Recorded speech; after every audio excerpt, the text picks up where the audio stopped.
Gece sessiz şehirlerin içinde kışkıran bir ruhun melodiyası. Yaralar sağalmır, hatireler iz bırakır.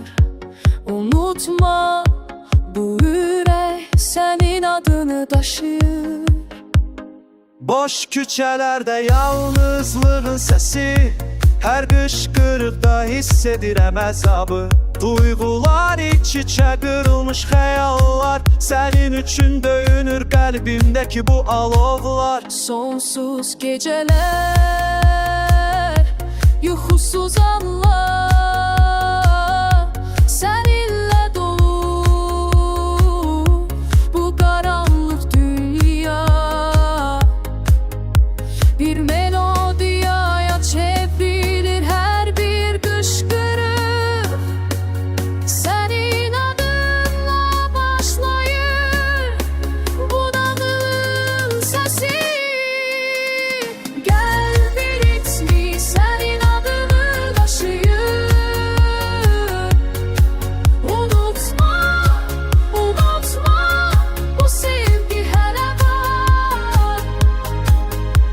Sonsuz hatireler içinde yaşa.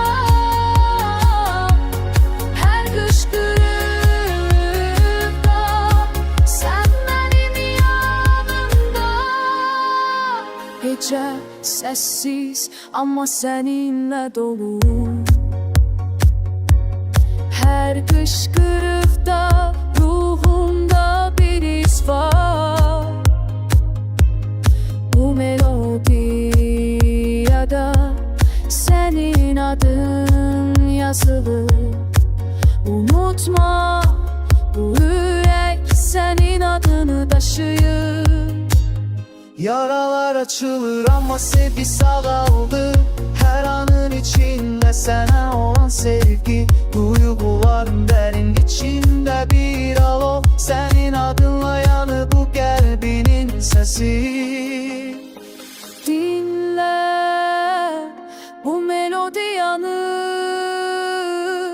senin için yazdır.